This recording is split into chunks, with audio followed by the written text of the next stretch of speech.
बातमी सांगलीमधून. सांगलीत मुख्यमंत्र्यांसह मंत्र्यांना दुग्धाभिषेक. अबप तुकाराम बाबांचाही केला सत्कार.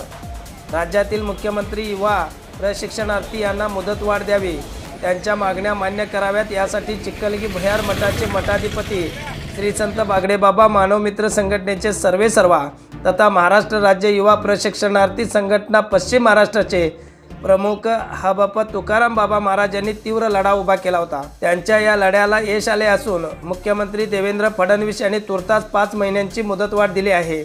या निर्णयाचे सांगली व कोल्हापूर जिल्ह्यातील प्रशिक्षणार्थी यांनी स्वागत करत सांगली येथे जल्लोष साजरा केला. मुख्यमंत्र्यांसह दोन्ही उपमुख्यमंत्री तसेच रोजगार हमी मंत्री भारत गोगावले यांच्या प्रतिमेस दुग्धाभिषेक घालण्यात आला. यावेळी हबप तुकाराम बाबा महाराजांच्या लढ्यास बळ देत लढा यशस्वी केल्याबद्दल जंगी सत्कारही करण्यात आला.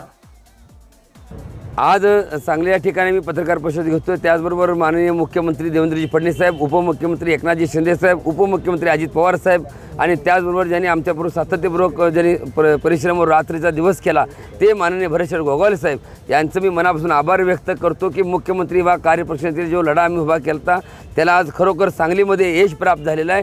क्रांतिसिंह नाना पाटील यांच्या या पुतळ्याच्या समोर हा आम्ही आनंद उत्सव दूध अभिषेक करून सरकारचा ह्या ठिकाणी आनंद उत्सव साजरा करतोय, जल्लोष करतोय. पण त्याचबरोबर ज्या सरकार मायबापांनी ह्या ठिकाणी एक घोषणा केलेली आहे की आम्हाला जेवण वाढलेलं आहे, पंक्तीत बसवलेलं आहे आणि त्याचबरोबर माननीय देवेंद्रजी फडणवीस साहेबांनी सांगितलं की आता जेवण वाढलेलं आहे, पंक्तीला जेवण बसलेलं आहात पण पुन्हा मात्र तुम्हाला जेवण मिळणार नाही, अशा पद्धतीचं पण त्या ठिकाणी त्यांनी सांगितलेलं आहे. मी सर्वप्रथम एकनाथ शिंदे साहेब, देवेंद्र फडणवीस साहेबांचं मनापासून आभार व्यक्त करतो की आम्हाला त्यांनी पंक्तीला तरी बसवलं, पंक्तीला बसून जेवायला वाढण्याचा आम्हाला मुभा दिली, त्या ठिकाणी पास दिला, बाबांनो बसा तुम्ही जेवायला, एवढं मामाने काम चांगल्या पद्धतीने केलेलं आहे. पण भाच्याला पुन्हा वाऱ्यावरती सोडू नका.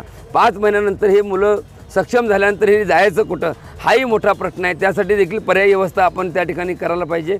अशा पद्धतीची आम्ही